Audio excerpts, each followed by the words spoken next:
आगे आगे मुदित देवगण, जितने देवी देवता हैं सब आगे आगे। हाँ, सबसे पहले सर्वप्रथम विष्णु भगवान अपने पूरे वैकुंठ वासियों के साथ सबसे आगे, उनके पीछे इंद्र जी, पूरे स्वर्गवासी जितने हैं स्वर्ग में रहने वाले। इसके बाद चंद्र जी, सूरज जी, वरुण जी, ब्रह्मा जी, सबने अपनी अपनी टोली बना ली और सबसे पीछे भगवान भोलेनाथ की टोली, जिसमें केवल भूत प्रेत हा हा हू की आवाज ही हो रही है।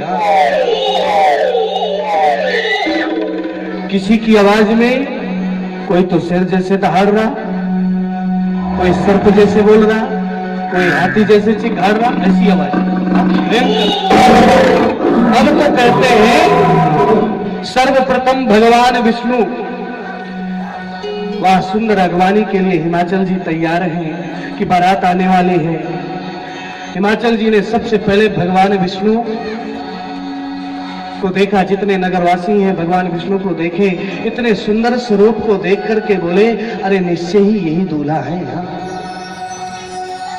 तुरंत स्वागत किए, माला डालने लगे, आप ही दूल्हे हैं? बोले नहीं। तो आप कौन हैं? बोले मैं दूल्हे का नौकर हूं। अरे वाह, जो दूल्हा इतने सुंदर सुंदर नौकर रखता हो तो दूल्हा कितना सुंदर होगा। इसके बाद जो है इंद्र जी आए, अरे ये बड़े सुंदर है, निश्चय यही होंगे।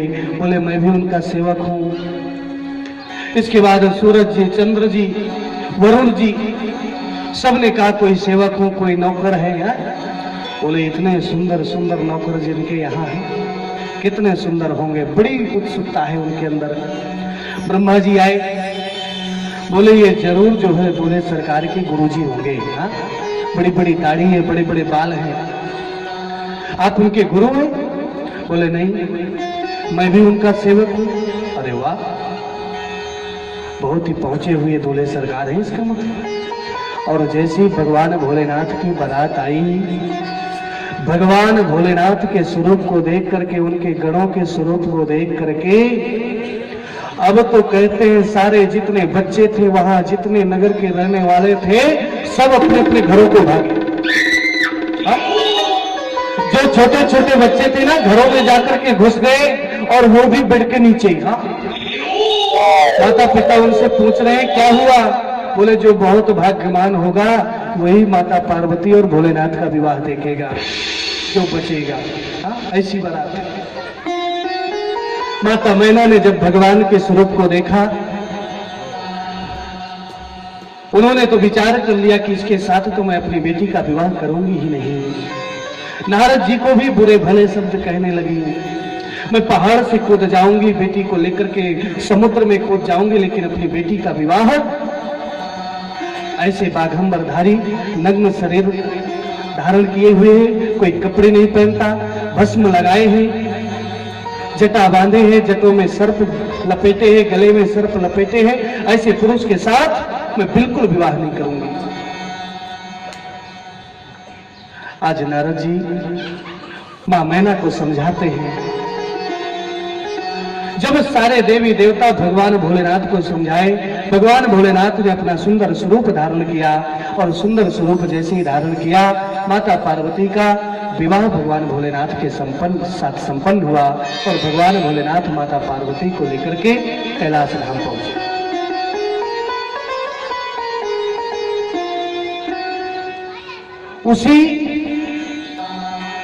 उसमें सौनकादि ऋषियों ने सूत जी महाराज से पूछा कि महाराज आपने आकुति, प्रसूति और देवहूति आपने तो बता दिया, लेकिन जो उनके स्वयं मन के जो दो पुत्र हैं, प्रियव्रत और उत्तानपाद, उनके चरित्र को आपने नहीं सुनाया। उनका क्या चरित्र है? आज सूत जी महाराज कहते हैं कि प्रियव्रत और उत्तानपाद उनके दो पुत्र हैं। प्रियव्रत, व्रत का अर्थ होता है नियम, जो नियम बिल्कुल नियम के पक्के हैं, ऐसे प्रियव्रत। और उत्तानपाद जो उनके दूसरे पुत्र हैं। एक बात और बताते हैं, व्रत का अर्थ होता है नियम, लेकिन बहुत लोग व्रत रखते हैं, उपवास व्रत बोलते हैं, और व्रत का मतलब समझते हैं कि भोजन ना करो वो व्रत। भूखे रहो वो व्रत है। भूखे रहने को व्रत नहीं कहते। व्रत का अर्थ होता है नियम। अगर हम किसी भी दिन अगर नियम से पूरा दिन व्यतीत करते हैं तो हमारा वो दिन व्रत का दिन कहलाता है। नियम क्या? पूरे दिन हम भगवान का स्मरण करें, पूरे दिन भगवान का नाम लें, उस दिन हम शयन ना करें, इतना खाएं कि हमें नींद ना आए, और भगवान के नाम में, भगवान के भजन में किसी भी प्रकार का विघ्न ना हो। उस दिन हम झूठ ना बोलें, उस दिन किसी की बुराई ना करें, उसको व्रत कहते हैं। और भूखे रह करके दिन भर व्रत करो और दिन भर झूठ बोलो, उसको व्रत नहीं कहते। और आजकल तो भूखे भी नहीं रहते। आजकल अगर व्रत है ना, तो जो डेली खाते हैं ना, उससे भी अच्छा व्रत के दिन खाते हैं।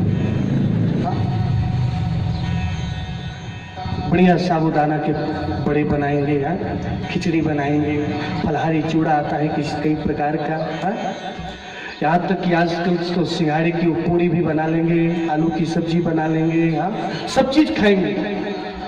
बोले अन्न नहीं खाएंगे हम, और इतना खाएंगे कि उस दिन और ज्यादा नींद आती है। कोई काम नहीं करेंगे, आज काम नहीं करेंगे। क्यों? क्योंकि आज व्रत है। दूसरे दिन सुबह जल्दी भोजन बना करके फिर से खाएंगे। क्यों? कल हमारा व्रत था, इसलिए आज जल्दी भोजन करना है। ऐसा व्रत तो रोज रहे। व्रत में तो आनंद ही आनंद है। आजकल तो व्रत में बड़ी सुविधा हो गई, कई प्रकार के फल, चूड़ा, हर चीज कुछ भी खाएं।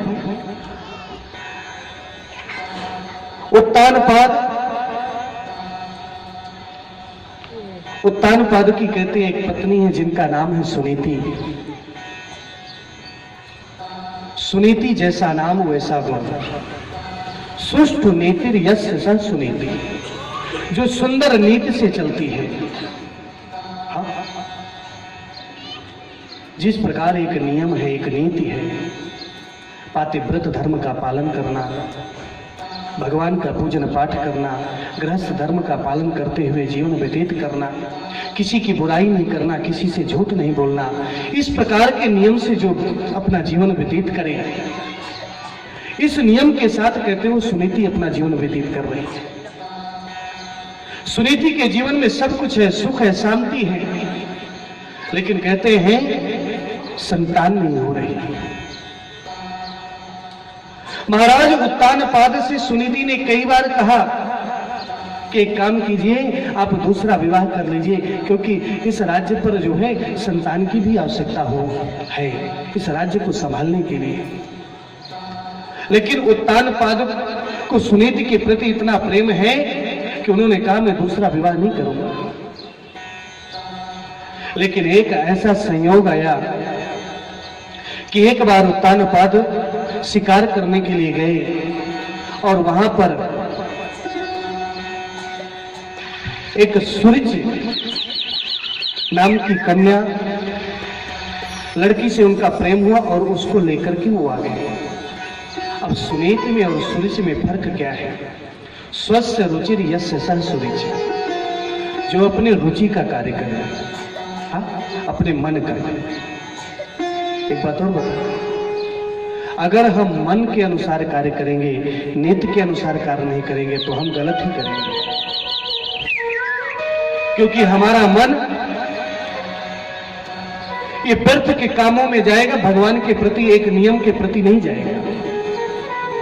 आज जैसे ही कहते हैं सूरज जी उत्तानपाद के साथ आई ना, तो सबसे पहले जैसे ही घर के अंदर जाने लगी, देखा कि यहाँ पर तो एक पहले से जो है सुनीति है। बोले ये कौन? बोले मेरी पहली पत्नी है। बोले इसको बाहर करो तब मैं अंदर जाऊंगी। हाँ? और आज उस सूरज के प्रेम के कारण जो धर्म पत्नी है सुनीति, आज कहते हो तानपाद सुनीत को बाहर कर दिया घर से, एक दूसरे घर में कि तुमको वहां रहना है, और सूरज के साथ जो है उस घर में प्रवेश किया। अब तो एक बात और बताते हैं, सुनीति और सूरज, सुनीत जो पति की आज्ञा के अनुसार चलेगी, और जो सूरज होती है ना, तो सूरज यानी पत्नी की आज्ञा के अनुसार पति को चलना पड़ता है अगर सूरज है। अब तो सूरज जो चाहती है वो तानपाद को वो करना पड़ता है। आप सुनीत से बात नहीं करेंगे, सुनीत के पास नहीं जाएंगे, सुनीत का किसी भी प्रकार का ध्यान नहीं देंगे, यानी सारे जितने जो है ना सब रास्ते जो है बंद कर दिए सूरज ने। लेकिन भगवान की कृपा, सुनीत जिस समय उत्तानपाद ने सुनीत को बाहर किया उस समय मां सुनीत गर्भवती थी, और एक सुंदर पुत्र का जन्म हुआ जिसका नाम ध्रुव रखा गया। बालो शिवतनात्मान मन्यस्ते गर्भसंभृतम् नूनं वेद भवान् यस्य दुर्लभेऽर्थे मनोरथः। अब तो कहते हैं कि सुंदर पुत्र का जन्म हुआ, उस पुत्र का कोई भी उत्सव उत्तानपाद ने नहीं मनाया। अगर उत्सव मनाते हैं तो सूरज नाराज हो जाएगी। उस पुत्र को कहते हैं ध्रुव जी को कभी उत्तानपाद ने गोद में नहीं लिया, क्यों? सूरज नाराज हो जाएगी। हाँ? अब तो कहते हैं मां सुनीति ही अपने बच्चे का पालन पोषण कर रही है, अच्छी शिक्षा दे रही है। हाँ? क्योंकि सबसे पहली गुरु अगर कोई होती है ना तो संतान की एक मां होती है। मां चाहे तो बच्चे को जिस प्रकार से चाहे उस प्रकार से ढाल सकती है। हाँ? एक कच्ची मिट्टी की तरह होता है, जैसा रूप दे देगी मां ना वैसा रूप वो धारण कर लेगा। आज सुनीत कहते हैं ध्रुव को, जैसे ध्रुव बड़े हो रहे हैं ना, ध्रुव को अच्छे संस्कार से पालन पोषण कर रही है। जहां पर कथा भागवत होती है वहां पर लेकर के जाती है, सुंदर शिक्षा देती है। संतों को प्रणाम करो, गुरु को प्रणाम करो, बड़ों को प्रणाम करो, सबका सम्मान करो, सबसे प्रेम से बोलो, उद्दंडता नहीं करना, अच्छी शिक्षा ग्रहण करना है। आज सारी शिक्षा स्वयं सुनीति अपने पुत्र ध्रुव को दे रही है। हाँ? एक कथा स्थल पर मां सुनीत अपने पुत्र के साथ कथा श्रवण कर रही थी। ध्रुव जी को लेकर के जाती है कथा सुनने। जैसे ही कथा संपन्न हुई, ध्रुव जी से प्रणाम कराती है, स्वयं प्रणाम करती है। आज महाराज जी ने कहा कि तुम कुछ मांगो। बोले मुझे कुछ भी नहीं चाहिए, केवल भगवान के प्रति मेरी भक्ति रहे, बस यही मुझे चाहिए। और अगर आप देना चाहते हैं ना तो मेरी बहन है सूरज, उसके बहुत दिनों से संतान नहीं है, उसको संतान की प्राप्ति हो। हाँ? महाराज जी ने कहा कि जिसके कारण तुम्हें राजा उत्तानपाद घर से बाहर कर दिया, उसको तुम संतान चाहती हो। मां सुनीति ने कहा कि जिस प्रकार से एक बिना संतान के मैं दुखी रहती थी, उस दुख को मैं जानती हूँ। निश्चय सूरज भी अंतर मन से दुखी होगी बिना संतान के, इसलिए मैं चाहती हूँ कि उनको संतान की प्राप्ति हो। और आज उन्होंने आशीर्वाद दिया, और सूरज के कहते हैं गर्भ से भी एक पुत्र का जन्म हुआ जिसका नाम उत्तम रखा गया। एक बार ऐसा संयोग हुआ कि छोटे से 5 वर्ष के ध्रुव जी महाराज हैं। ध्रुव जी महाराज खेलते खेलते सूरज के घर में प्रवेश कर गए। वहां देखा कि उत्तानपाद की गोद में जो है उत्तम बैठे हुए हैं, और उस बच्चे को लगा, एक बात और बताता, माताएं बिल्कुल बहुत अच्छे से जानती होंगी। दो छोटे बच्चे हैं ना, अगर एक बच्चे को गोद में ले लेंगे ना तो दूसरा बच्चा कितना भी दौड़ता खेलता हो वो भी आकर के गोद में चढ़ेगा। ध्रुव जी महाराज जैसे ही उत्तम को गोद में बैठे देखा, विचार किया मुझे भी गोद में बैठना चाहिए, और कहते हैं ध्रुव भी जो है उत्तानपाद की गोद में बैठने लगा।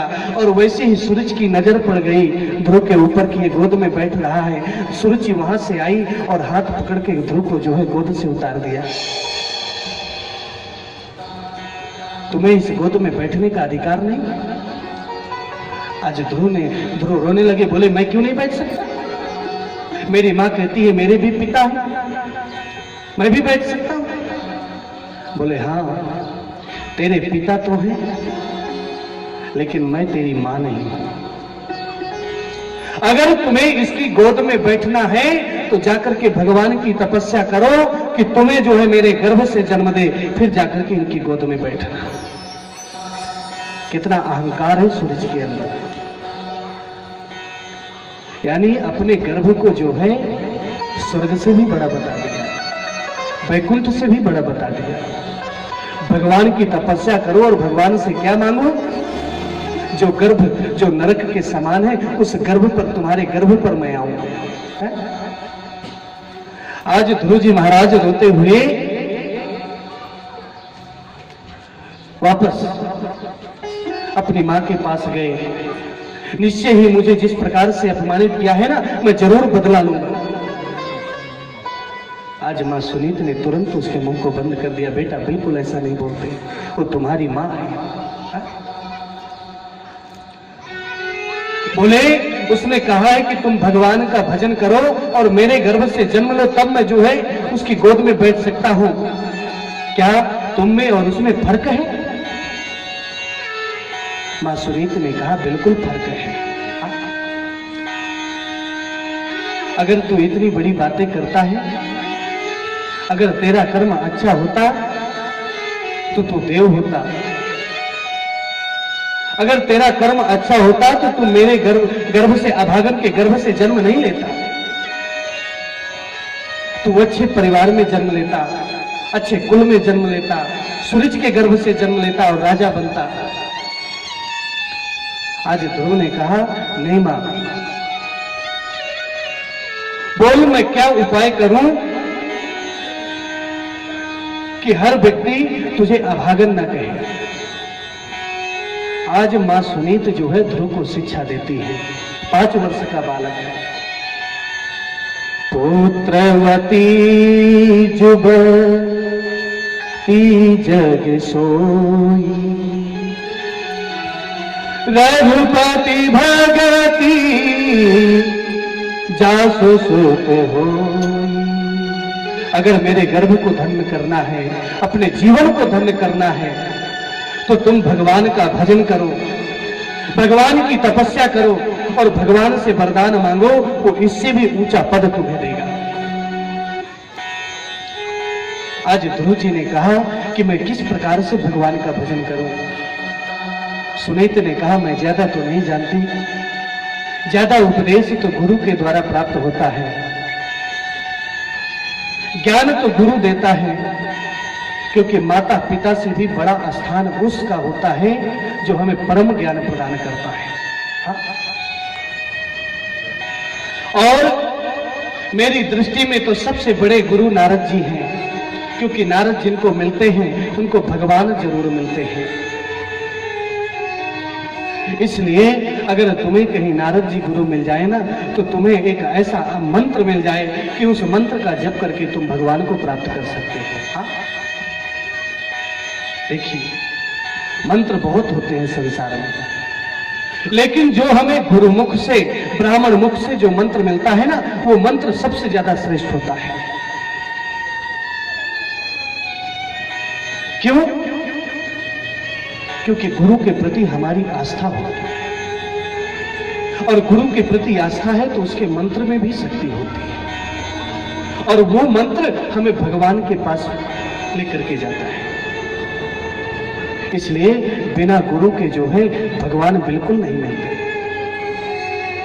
गुरु बिन भवनिधि तरय न कोई, गुरु बिन भवनिधि तरय न कोई, जो बिरंगी तर चले होई, जो बिरंगी तर चले होई, गुरु बिन भवनिधि तरय न कोई, गुरु बिन भवनिधि तरय न कोई, जो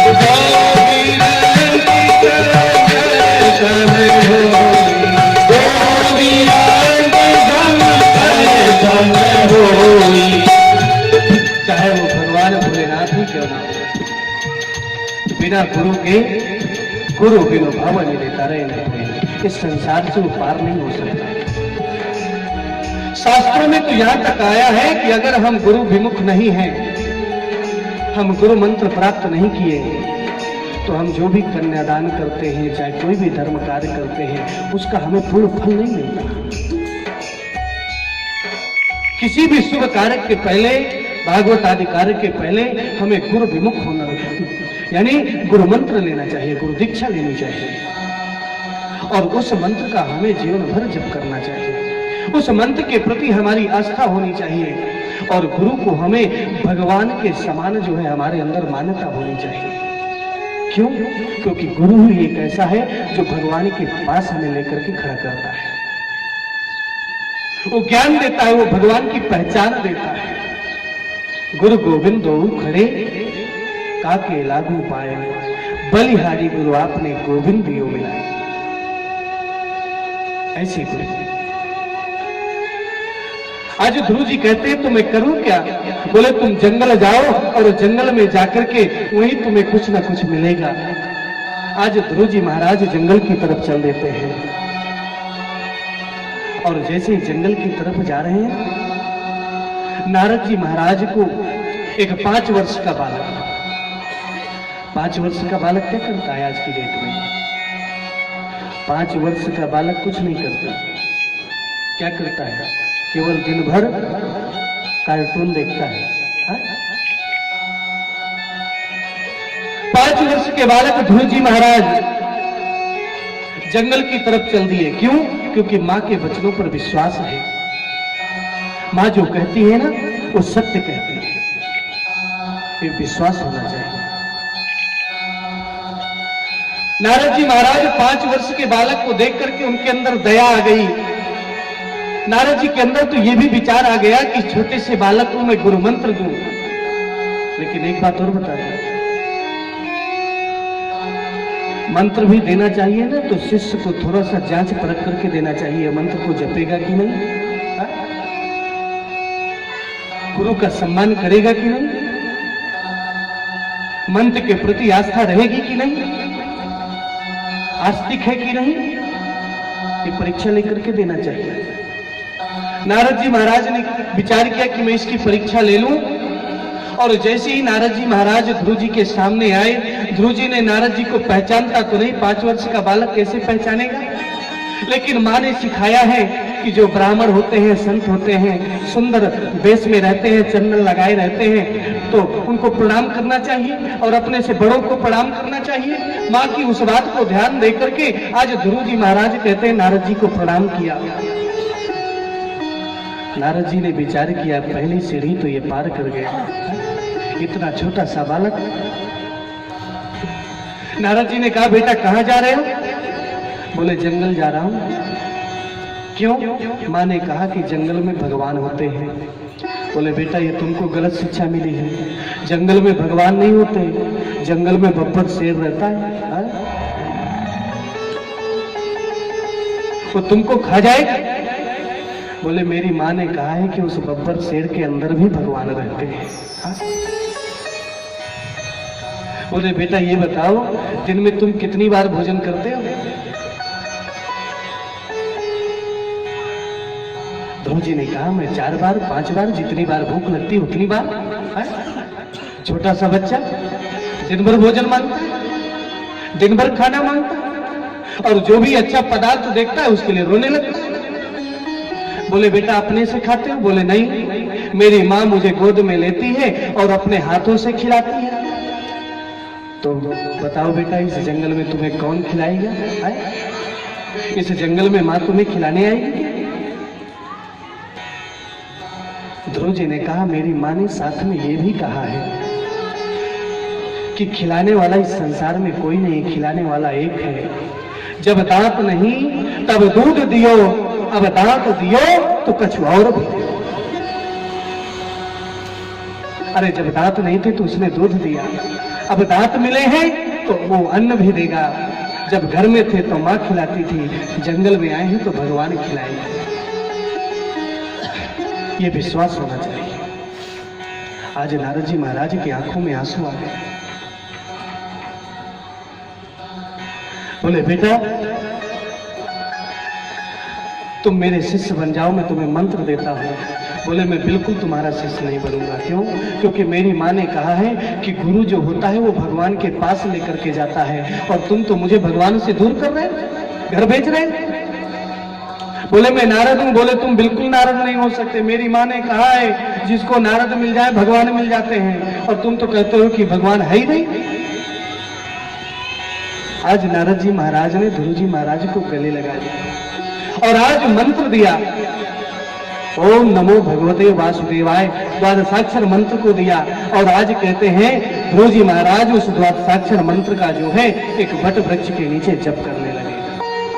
सभी लोग बड़े प्रेम से हमारे साथ जप करेंगे।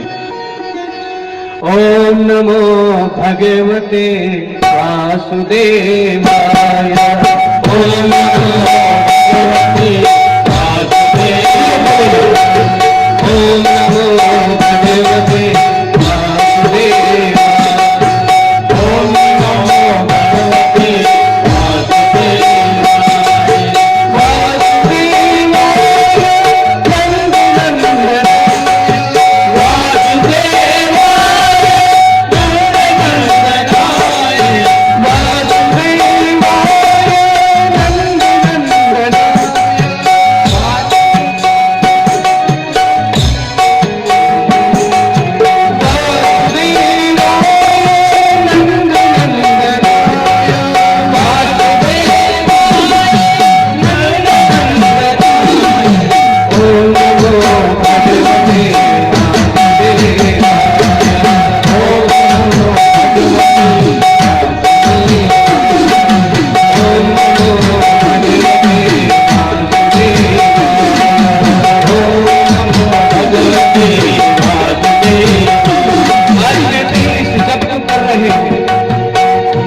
जप को करते रहते हैं। श्रीराज क्रांते प्राप्ते कपित कलधरासनः। 3 रात्रि व्यतीत हो गए, 3 महीने व्यतीत हो गए, और कहते हैं धीरे धीरे जैसे समय बीतता जा रहा है फलों को छोड़ दिया, केवल पत्तियां खाने लगे और मंत्र का जाप चल रहा। ओम नमो भगवते वासुदेवाय, ओम नमो भगवते वासुदेवाय, ओम नमो भगवते वासुदेवाय, नंदनंदनाय,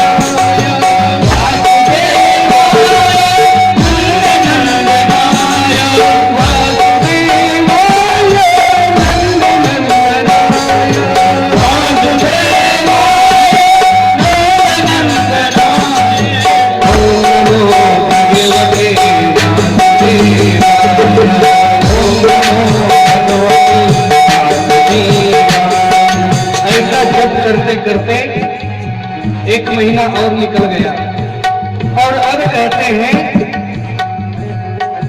पत्तियों को भी खाना बंद कर दिया। अब क्या? पंचमे मास न प्राप्ते जित श्वासो न पात्मजः। केवल श्वास को ग्रहण कर रहे हैं, श्वास को ग्रहण कर रहे हैं, भगवान का जप कर रहे हैं, सब कुछ खाना बंद कर दिया। ओम नमो भगवते वासुदेवाय, ओम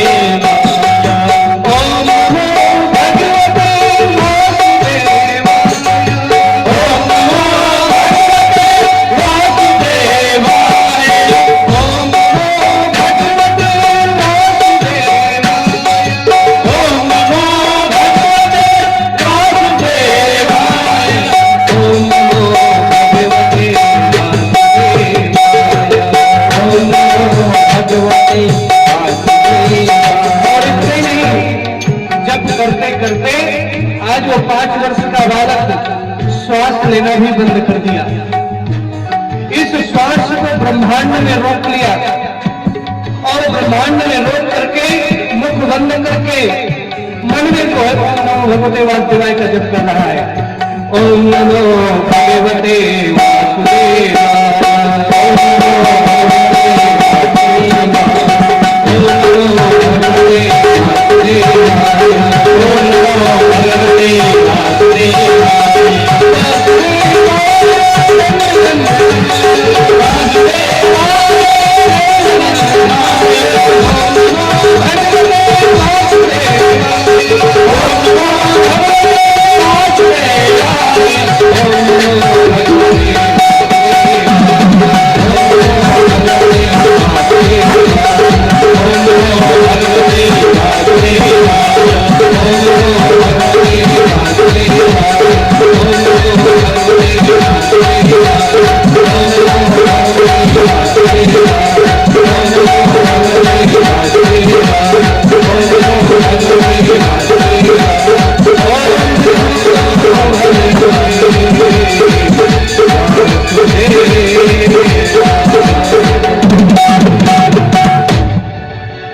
आज जिसने श्वास को रोक लिया, पूरे ब्रह्मांड की श्वास रुक गई। सारे व्यक्ति, सारे संत, सारे देवी देवताओं की श्वास रुक गई। अब तो सारे देवी देवता व्याकुल होकर के ब्रह्मा जी के पास गए। ब्रह्मा जी सबको लेकर के विष्णु भगवान के पास गए। बोले महाराज आज सीजन नहीं मिल रही, बहुत घबरा रहा है मन, ये श्वास क्यों रुक गई? भगवान नारायण कहते हैं कि एक 5 वर्ष का बालक है, उसने श्वास रोक करके मेरा नाम का जप कर रहा है। मेरे जो नारद जी ने जो झांकी बताई है ना, उस झांकी को अंतर मन में देख रहा है। और जब तक मैं नहीं जाऊंगा, जब तक मैं दर्शन नहीं दूंगा, अब ये श्वास नहीं चलेगी और मुझे बहुत जल्द उसको दर्शन देना चाहिए। अब तो कहते हैं भगवान वैकुंठ धाम से आए और ध्रुव जी के सामने खड़े हो गए। लेकिन ध्रुव जी तो आंख बंद करके सुंदर हृदय के अंदर की छवि को देख रहे हैं और श्वास को रोके हुए खड़े हैं। भगवान सामने खड़े हैं, ध्रुव जी आंखें खोल नहीं रहे और भगवान ध्रुव जी को देख रहे हैं। भगवान ने विचार किया जब तक मेरी झांकी, मेरी छवि इसके अंदर रहेगी तब तक ये आंखें नहीं खोलेगा। भगवान ने अपनी अंदर की छवि को जैसे ही निकाला, ध्रुव जी ने विचार किया कि मेरे भगवान कहाँ गए, घबरा करके आंखें खोली तो जो भगवान अंदर थे वही भगवान आज सामने खड़े हैं। बोलिए वृंदावन बिहारी लाल की जय हो। अब तो कहते हैं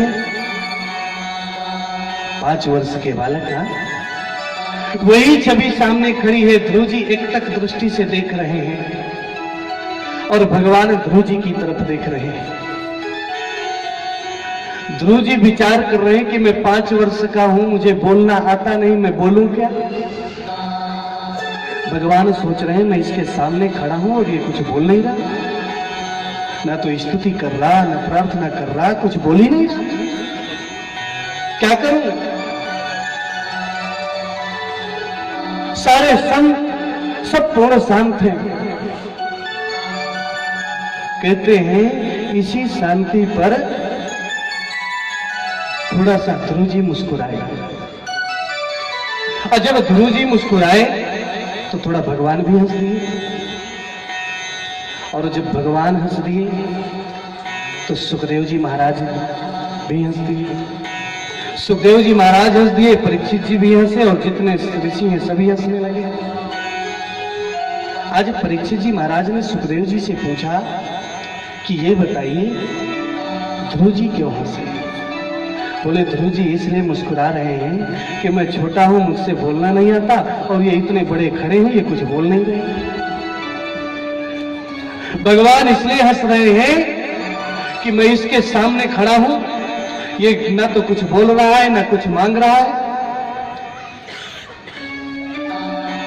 सुखदेव जी महाराज इसलिए हंस रहे हैं कि बताइए भगवान और भक्त की झांकी कितनी सुंदर है। एक दूसरे को देख रहे हैं लेकिन बोल नहीं रहे। आज देवी देवता आकाश मंडल से इस छवि को देख रहे हैं। अरे ध्रुव कुछ मांग लो, आज भगवान सामने खड़े हैं। अगर हमें अवसर मिल जाए पता नहीं हम क्या क्या मांग रहे हैं भगवान से। हाँ? भगवान ने विचार किया ऐसे ये बोलेगा नहीं, तो एक काम करता हूं, आज भगवान ने अपना शंख ध्रुव जी के जो है गाल में स्पर्श कर दिया।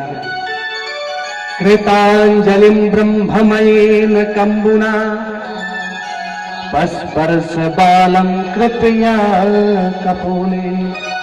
और जैसे ही शंख का स्पर्श कराया, भगवान की कृपा हो जाए तो एक मूर्ख व्यक्ति भी विद्वान हो जाए। एक गूंगा व्यक्ति बोलने लगे, एक लंगड़ा व्यक्ति पहाड़ चढ़ जाएगा। मूकम करोति वाचालम पन्नम लं है देगी। ये भगवान की कृपा। आज 5 वर्ष का बालक जिसको बोलना नहीं आता, जैसे ही शंख का स्पर्श हुआ, अब तो ध्रुव जी महाराज सुंदर श्लोकों से स्तुति करने लगे। यो अंतः प्रविश्य मनोचमिनां प्रसुप्तां संजीवयत् अखिल शक्तिधरा स्वधाम्ना अन्यास्य हस्तचरण श्रवण त्वगादीन् प्राणान् नमो भगवते पुरुषाय तुभ्यम्। अरे हे प्रभु, मैं तो ना तो स्तुति जानता हूं, ना वंदना जानता हूं। मैं इतना जानता हूं कि आप मेरे सामने खड़े हैं और आज मेरी तपस्या पूर्ण हो गई है और मुझे कुछ मांगने की जरूरत नहीं है। अब तो मेरा जीवन ही सफल हो गया। भगवान ध्रुव जी से कहते हैं कि तुम कुछ वरदान मांगो मुझसे।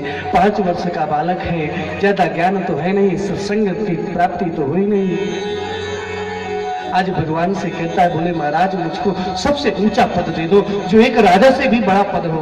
बोले कहां पर दे दूं? बोले आकाश मंडल में दे दो। और वो एक तारे के रूप में आज भी ध्रुव तारा दिखाई देता है। आकाश मंडल पर जो है ध्रुव जी को स्थान दिया गया। आज ध्रुव जी वापस आए। आज जैसे ही जंगल से ध्रुव जी वापस आ रहे हैं, आज स्वयं उत्तानपाद, माता सुरुचि, माता सुनीति सब जो है अगवानी के लिए पूरी प्रजा जा रही है। क्यों? जो उत्तानपाद उनको गोद में नहीं लिए, जो माता सुरुचि उनको गोद से नीचे गिरा दिया, आज वही उनके जो है अगवानी के लिए जा रहे हैं। क्यों?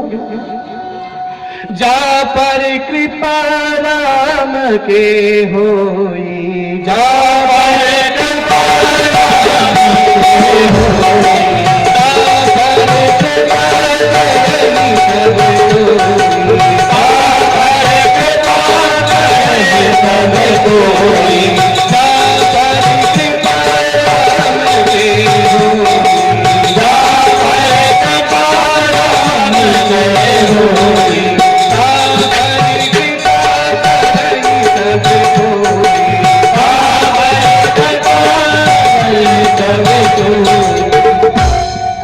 जिस पर भगवान की कृपा हो जाती है तो सब का प्रेम मिलने लगता है। एक बात और बताता हूं, भगवान की कृपा होगी तो हजारों लोग मदद करने के लिए खड़े हो जाएंगे, और भगवान की कृपा नहीं होगी तो कोई व्यक्ति हमारे पास नहीं आएगा। आज ध्रुव जी महाराज आए तो सबसे पहले माता सूरज को प्रणाम किया। क्यों? ध्रुव जी जानते हैं कि अगर माता सूरज ने मेरा अपमान नहीं किया होता तो आज मुझे भगवान नहीं मिलते।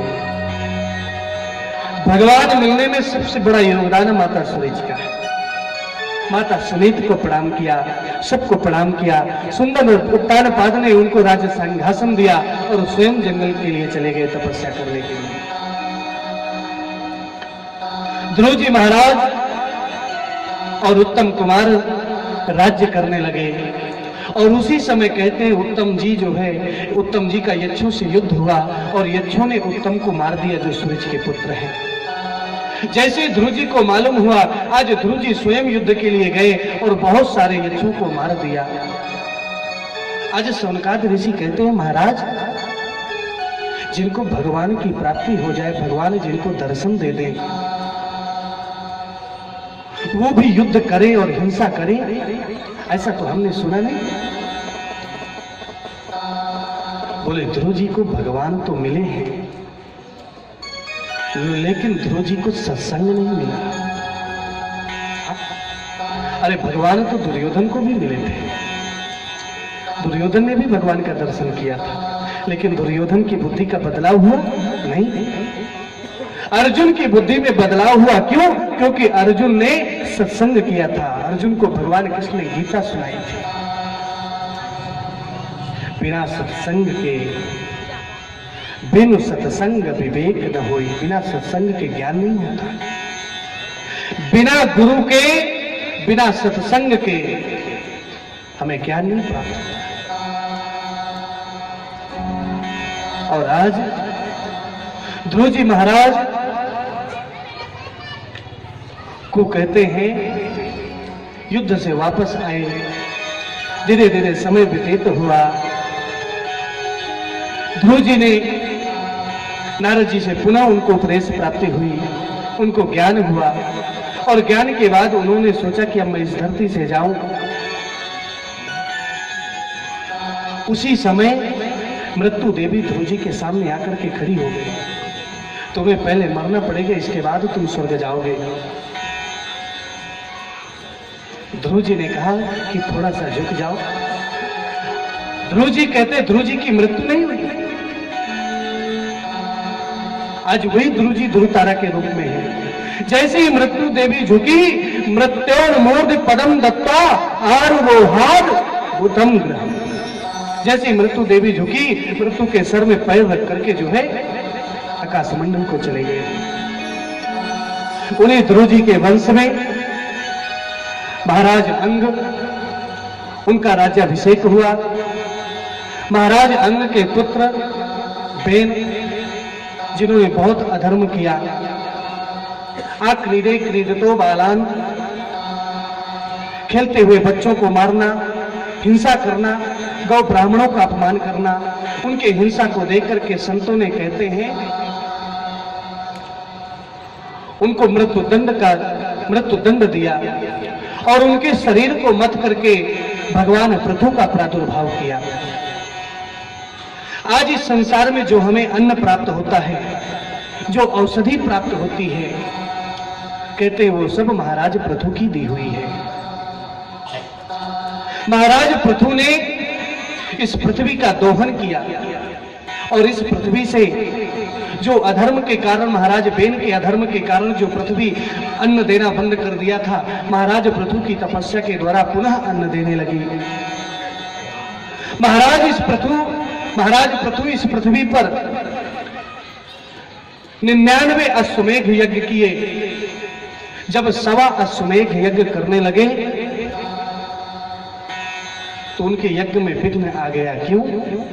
कहते हैं 100 अश्वमेघ यज्ञ करने वाला इंद्र बन जाता है। और आजकल सबको अपने पद का बहुत डर होता है। हाँ, जो जिस कुर्सी पर बैठा है उसके मन में ये विचार रहता है कि ये कुर्सी में मैं ही बैठा रहूं, दूसरा इसमें मत बैठे। हाँ? चाहे वो कोई भी हो। महाराज इंद्र को जैसे ही मालूम हुआ कि पृथु महाराज 1.25 अश्वमेघ यज्ञ कर रहे हैं।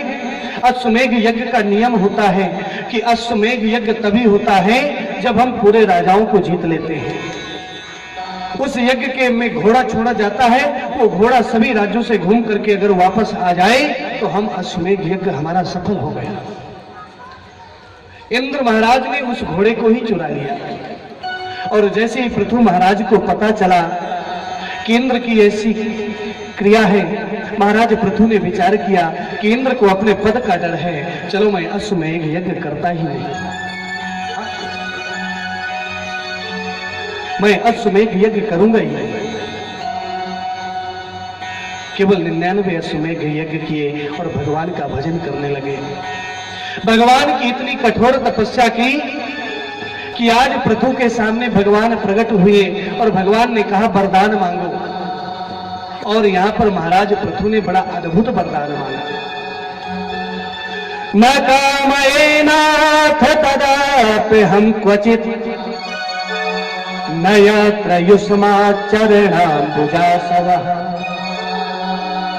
महत्मान्तर हृदयान्मुखाचितो विधस्व कर्णा युग में समय बर। हे प्रभु, अगर मुझे वरदान देना चाहते हो तो एक ही वरदान दो। क्या? मैं आपकी कथा इन दो कानों से सुन करके संतुष्ट नहीं हूं। मुझे आपका सत्संग सुनना, आपकी कथा सुनना इतना अच्छा लगता है कि मुझे इन दो कान नहीं, मुझे 1000 कानों की आवश्यकता है। मेरे शरीर में आप 1000 कान दे दीजिए कि जिससे मैं 1000 कानों के द्वारा आपकी कथा सुनूं। सत्संग की इतनी बड़ी महिमा है। अब तो कहते हैं भगवान बड़े प्रसन्न हुए, उनको वरदान दिया कि जरूर तुम मेरे कथा से, मेरे सत्संग से संतुष्ट होगे। सत्संगत मुद मंगल मूला। सत्संग जड़ है, बिना सत्संग के ज्ञान नहीं होता। पद्म पुराण में आया है, नैतादृश परो धर्म यथा यत् कथा श्रवणम हरे। यत् कथा श्रवणम हरे, भगवान की कथा सुनना ही सबसे बड़ा सत्संग है।